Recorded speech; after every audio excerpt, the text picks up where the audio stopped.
India కూటమి భాగస్వామ్య పక్షాల కీలక సమావేశం ప్రారంభమైంది. ఏఐసీసీ అధ్యక్షుడు మల్లికార్జున ఖర్గే నివాసంలో ఈ భేటీ జరుగుతోంది. పార్లమెంట్ ప్రత్యేక సమావేశాల్లో అనుసరించాల్సిన వ్యూహంపై ప్రధానంగా చర్చించనున్నాయి. రేపటి నుంచి 18 వరకు అంటే 3 రోజుల పాటు పార్లమెంట్ ప్రత్యేక సమావేశాలు జరగనున్నాయి.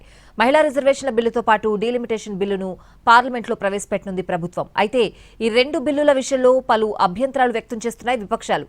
ఇప్పటికే కాంగ్రెస్ పార్టీ తమ పార్లమెంట్ సభ్యులకు విప్ జారీ చేసింది. అలాగే భేటీలో కీలక నిర్ణయం తీసుకోనున్నారు. లోక్సభలో దక్షిణాది రాష్ట్రాలతో పాటు చిన్న రాష్ట్రాల ప్రాతినిధ్యం బాగా తగ్గిపోయే ప్రమాదంపై కూటమి పక్షాలు చర్చిస్తాయి. మొత్తానికి చివరి నిమిషం వరకు అన్ని రకాలుగా ప్రభుత్వంపై ఒత్తిడి తేవాలన్న ఆలోచనలో ఉంది కాంగ్రెస్ పార్టీ.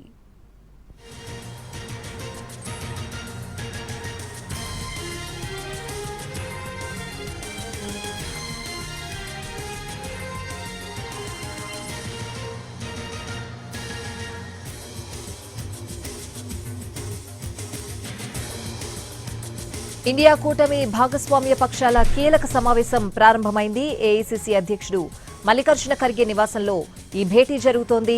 పార్లమెంట్ ప్రత్యేక సమావేశాల్లో అనుసరించాల్సిన వ్యూహంపై ప్రధానంగా చర్చిస్తున్నాయి.